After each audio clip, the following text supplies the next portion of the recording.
मैंने तो पहली बार उन्हें क्रोध में देखा इस बार, जब कोई उधर से बोला, हाँ, एक बैठी हुई पार्टी का एक आदमी बोला बैठ जाओ, तो रक्षा मंत्री जी के अंदर का सिंह जागा, कहा कौन बिठाएगा हमें।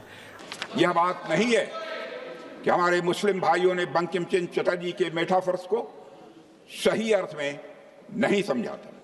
मौलाना रजाउल करीम ने कहा कि वंदे मातरम जैसे निर्दोष और सर्वांग सुंदर गीत को भी सांप्रदायिक कहते हैं, पर जिनके पास उदार दृष्टि है उन्हें वंदे मातरम गीत को समग्र दृष्टि से देखना चाहिए। वे देखेंगे कि उसमें बुत परस्ती का कहीं पर, अध्यक्ष महोदय, कोई दोष नहीं है। इसलिए अध्यक्ष महोदय जी, यह मैं कहना चाहूंगा, और अध्यक्ष महोदय, हमें देखना है कि इस्लाम किसको बुत परस्ती कहता है और उसकी हदें कहां पर हैं। सच्चाई है कि भारतीय मुस्लिमों ने बंकिम चंद्र चटर्जी के भाव को, कौन बैठाने वाला है? कौन बैठाएगा? क्या बात करते हैं?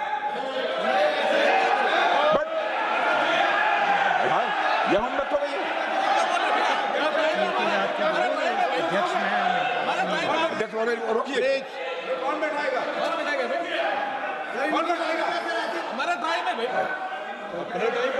हमारे साथी थे, हमारे साथी। अध्यक्ष महोदय, वंदे मातरम, प्लीज। अध्यक्ष महोदय, सच्चाई है।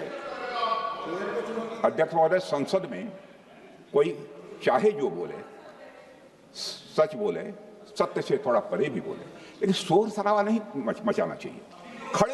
खड़े होकर आप बाद में जब भी बोलने का अवसर मिले आप उसका प्रतिकार कर सकते हैं। संसद की मर्यादा है, सदैव मैंने इसका ध्यान रखा है महोदय। संसद तरफ से यह मेरे बारे में कोई नहीं कहता, संसद की मर्यादा मैंने कभी नहीं तोड़ी। भारत के यशस्वी रक्षा मंत्री जी हैं और मेरे प्रति पिछले 3 दशकों से पुत्रवत स्नेह उनका रहा है, और मैंने सदैव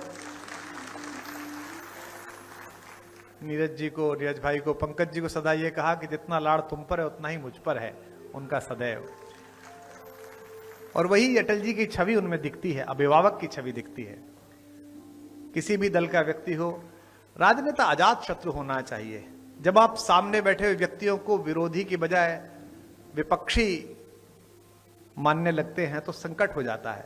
मैंने तो पूरे लोकतांत्रिक जीवन में, विधानसभा में, राज्यसभा में भी आप इतनी कम आयु में रहे, मैंने तो पहली बार उन्हें क्रोध में देखा इस बार, जब कोई उधर से बोला, हाँ, एक बैठी हुई पार्टी का एक आदमी बोला बैठ जाओ, तो रक्षा